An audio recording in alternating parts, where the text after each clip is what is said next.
Hello friends, welcome to Chettinad அம்மணி channel. எல்லோரும் எப்படி இருக்கீங்க? எல்லோரும் சந்தோஷமாகவும் ஆரோக்கியமாக இருப்பீங்கன்னு நான் நம்புகிறேன். ரொம்ப நாளாச்சு நம்ம வாய்ஸ் ஓவர் கொடுத்து. காரணம் என்ன அப்படின்னா, எங்கள் வீட்டுக்கு பார்த்திங்கன்னா என்னோடய ஃபேமிலிஸ் எல்லாருமே வந்திருந்தாங்க.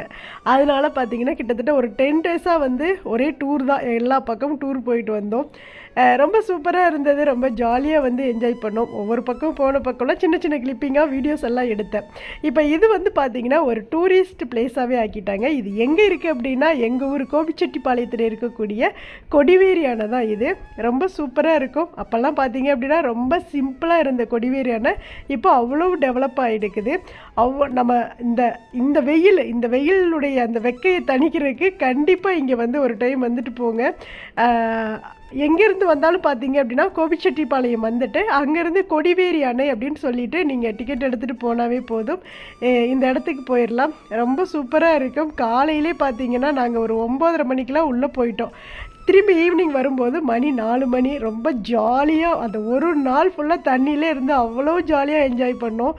சூப்பராக இருந்துச்சு குளியல். அப்படி ஒரு சந்தோஷம்னா வார்த்தையில் சொல்ல முடியாது. அவ்வளோ சூப்பராக இருக்கும். இந்த அருவி எங்கள் ஊரில் தான் இருக்குது. இது பார்த்திங்கன்னா அப்போல்லாம் நிறைய சினிமா ஷூட்டிங் எடுக்கக்கூடிய ஒரு முக்கியமான ஒரு ஏரியாவில் இதுவும் ஒன்று. பெரும்பாலும் கோபிச்செட்டிப்பாளையத்தை என்ன சொல்லுவாங்க அப்படின்னா, ஒரு சின்ன ஒரு கோடம்பாக்கம் அப்படின்னு சொல்லுவாங்க. ஏன்னா சினிமா ஷூட்டிங்ஸ் எல்லா படங்களும் இங்கே எடுப்பாங்க. அப்போ இந்த இடத்துலையும் பார்த்தீங்கன்னா நிறைய படங்கள் எடுத்திருப்பாங்க. அவ்வளோ சூப்பரான ஒரு இடம் அப்படின்னா இந்த கொடிவேரி அணை தான். இப்போ பார்த்தீங்கன்னா அவ்வளோ கூட்டம் வருது. ஆனால் நாங்கள் போயிருந்தப்போ காலையில் கூட்டம் கம்மியாக இருந்தது. மதியத்துக்கு மேலே கூட்டம் ரொம்ப அதிகமாக வந்துருச்சு. ரொம்ப நல்லா இருந்தது. சூப்பராக ஒரு குழியில் போட்டுட்டு கடைசியில் பார்த்தீங்கன்னா இங்கேருந்து நாங்கள் போகையிலே சாப்பாடெலாம் செஞ்சு எடுத்துகிட்டு போயிருந்தோம். புளி சாதம், அதுக்கு தேவையானது உருளைக்கிழங்கு வறுவல் எல்லாம் செஞ்சு எடுத்துகிட்டு போயிருந்தோம். இருந்தாலும் சரி, அங்கே போயிட்டு எத்தனை டைம் போனாலுமே நான் இது வரைக்கும் அங்கே சாப்பாடெல்லாம் வாங்கி சாப்பிட்டதே இல்லை. சரி, இந்த டைம் போயிட்டு அவங்க என்ன தான் சாப்பாடு செஞ்சு கொடுக்குறாங்க அப்படின்னு சொல்லிட்டு பார்த்துட்டு எப்போதும் பார்த்தீங்கன்னா ஃப்ரை பண்ண அந்த ஃபிஷ் தான் வாங்கி சாப்பிடுவோம். இந்த டைம் போயிட்டு பார்த்தீங்கன்னா சாப்பாடு கொண்டு போயிட்டு அங்கேயே நாங்கள் உட்காந்து அங்கே இருக்கக்கூடிய அந்த சமையல் செஞ்சே கொடுக்குறாங்க. நீங்கள் சாப்பாடு கட்டிட்டு வந்தாலும் இங்கே வரலாம். இல்லை அப்படின்னா நீங்கள் சமையல் செஞ்சு எடுத்துகிட்டு வந்துட்டு சும்மா டேஸ்ட்டுக்காக அங்கே எப்படி செய்கிறாங்கிறத பார்க்கலாம். ஃபிஷ் ஃப்ரை வாங்கியும் நம்ம வச்சு சாப்பிட்டுக்கலாம். அவ்வளோ சூப்பராக இருந்தது. நாங்களும் ஒரு சாப்பாடு ஆர்டர் பண்ணி சாப்பிட்டு பார்த்தோம். குழம்பு அவ்வளோ நல்லா பண்ணியிருந்தாங்க. அது கூட ரசம் கொடுத்தாங்க. அவ்வளோ சூப்பராக பண்ணியிருந்தாங்க. அங்கேயே பார்த்தீங்கன்னா இருந்து சாப்பிட்டு அங்கேருந்து கிளம்புறக்கே மணி 5 மணி ஆயிடுச்சு. அவ்வளோ சூப்பராக ஜாலியாக அந்த ஒரு நாள் ஃபுல்லாக எந்த ஒரு அறிபறியும் இல்லாமல் ஒரு இடத்துக்கு போகிறோம் அப்படின்னா ரொம்ப நிம்மதியாக ஒவ்வொரு இடத்துலையும் அவ்வளோ பொறுமையாக இருந்து பார்த்துட்டு வந்தோம். இப்போ இங்கெல்லாம் பார்த்தீங்கன்னா மீன் ரொம்ப ஃப்ரெஷ்ஷாக கிடைக்கும். ஏன்னா இது டேம்லேயே அவங்க பிடிக்கக்கூடிய, அதாவது அந்த கொடிவேரி அணையிலே பிடிக்கக்கூடிய மீன் தான் சொல்கிறாங்க. இங்கே பார்த்தீங்கன்னா ஒவ்வொரு பீஸுக்கு தகுந்த ரேட்டு. இப்போ ஒரு மீன் சின்னதாக இருந்தது அப்படின்னா அந்த மீன் பார்த்தீங்கன்னா 150 ரூபா ஒரு மீன். இன்னொன்று பார்த்தீங்கன்னா 3 மீன் சேர்ந்து 80 ரூபா. இன்னொன்று இந்த கட்லா மீன் ஒன்று வச்சுருந்தாங்க. அது பார்த்தீங்கன்னா 120 ரூபா. இப்படியெல்லாம் ஒவ்வொரு பீஸுக்கு தகுந்த மாதிரி சொல்லியிருந்தாங்க. நாங்கள் எங்களுக்கு பிடிச்ச மீன் பசங்க எல்லாம் இருந்ததுனால சரி, அவங்களுக்கு முள்ளெல்லாம் அதிகம் இல்லாத மாதிரி கொஞ்சம் நல்லா பெருசாகவே மீன் வாங்கி வச்சு நல்லா சூப்பராக சாப்பிட்டுட்டு, அது கூட அங்கே கொடுத்த மீன் குழம்பு, சுட சுட சாதம். அதுவும் பார்த்திங்கன்னா ஆரியெல்லாம் இருக்காதுங்க. அப்படியே சுட சுட சுட சுட கொதிக்க கொண்டாந்து சாப்பாடு மீன் குழம்பு அண்டு ரசம், தக்காளி ரசம் கொடுத்துருந்தாங்க. அவ்வளோ சூப்பராக இருந்தது. இந்த மீன் குழம்புல கெண்டை மீனுன்னு சொல்லுவாங்க. அது போட்டு தான் குழம்பு பண்ணியிருந்தாங்க. கிராமத்து ஸ்டைலில் தான் அந்த குழம்பு இருந்தது. அவ்வளோ நல்லா இருந்தது. நல்லா ஒரு குளியல் போட்டுட்டு கிட்டத்தட்ட ஒரு 4 மணி நேரம் தண்ணிக்குள்ளே இருந்துட்டு மறுபடியும் இங்கே சுட சுட சாப்பிட்றதுக்கு அவ்வளோ ஒரு சூப்பராக இருந்தது. இங்கே ஒரு டைமாவது நீங்கள் ஜாலியாக என்ஜாய் பண்ணிட்டு நல்ல ஒரு தண்ணி உள்ள இடத்துல, ஒரு பாதுகாப்பான இடத்துல போய் குளிச்சுட்டு வரணும் அப்படின்னா இந்த கோபிச்செட்டிப்பாளையத்தில் இருக்கக்கூடிய கொடிவேரிக்கு ஒரு டைம் வந்துட்டு போங்க.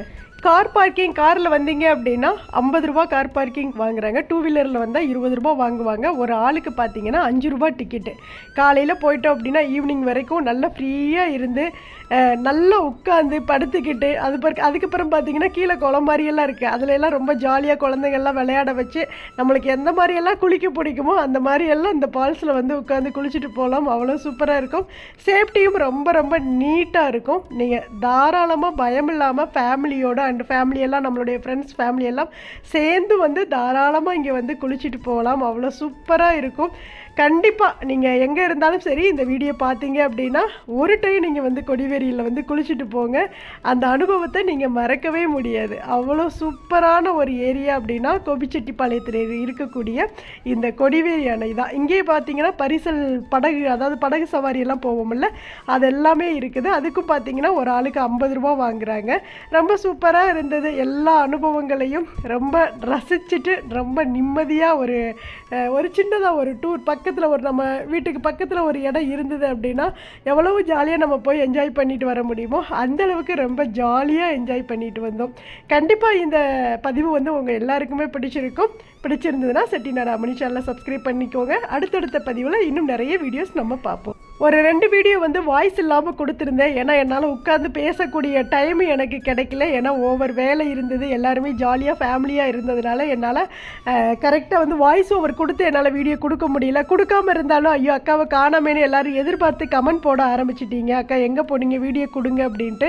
சரி, அதனாலே தான் நான் வந்து வாய்ஸ் ஓவர் கொடுக்காம சும்மா மியூசிக் மட்டும் ஆட் பண்ணி கொடுத்தேன். அதுலேயும் பார்த்தீங்கன்னா நிறைய பேர் வந்து அக்கா உங்களுடைய வாய்ஸ் தான் எங்களுக்கு ஒரு மேஜிக் மாதிரி எங்களை வந்து அவ்வளோ புத்துணர்ச்சியாக வச்சுருக்கும், வாய்ஸ் இல்லாமல் கேட்கவே கஷ்டமாக இருக்குக்கா அப்படியெல்லாம் சொல்லியிருந்தீங்க.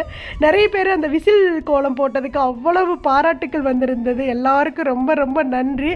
மாற்றம் ஒன்றே மாறாதது இல்லையா? ஜனநாயக கடமை எல்லாருக்குமே இருக்குது. அது நம்மளுடைய உரிமையும் கூட. இதை யாரும் தடுக்க முடியாது. நம்மளுடைய உரிமையை யார் நல்லது செய்வாங்க அப்படின்னு நாம் நினைக்கிறோமோ மனச்சாட்சிப்படி அவங்களுக்கு நீங்கள் ஓட்டு போடுங்க. நானும் கண்டிப்பாக ஓட்டு போடுவேன். ஓட்டு போட்டு முடிச்சுட்டு அதையுமே நம்ம சேனலில் நான் ஒரு பதிவாக கொடுக்குறேன். நிறைய அரசியல்லாம் நம்ம வந்து யூடியூப் சேனலில் பேசக்கூடாது. ஏன்னா நான் அன்றைக்கி கோலம் போட்டப்போ நீங்கள் கேட்டிருந்தீங்க, அக்கா நீங்கள் இதை பற்றி பேசுவீங்கன்னு நாங்கள் எதிர்பார்த்தோம், ஆனால் நீங்கள் பேசவே இல்லை அப்படின்னு சொல்லிட்டு எனக்கு பேசலாங்கிற ஆசைகள்லாம் இருக்குதா. ஆனால் இந்த டயத்தில் நம்ம அதெல்லாம் பேசக்கூடாது அப்படிங்கிற ரூல்ஸ் எல்லாம் இருக்குது இல்லையா? அதனால தான் சரி, என்னால் பேசக்கூடிய சூழ்நிலையும் அமையலை. அதனால தான் அப்படி வீடியோ கொடுத்தேன். இனி அடுத்தடுத்த பதிவில் தொடர்ந்து பேசுவோம். தேங்க்ஸ் ஃபார் வாட்சிங். நன்றி, வணக்கம். அனைவருக்கும் நல்லதே நடக்கும். தேங்க்யூ.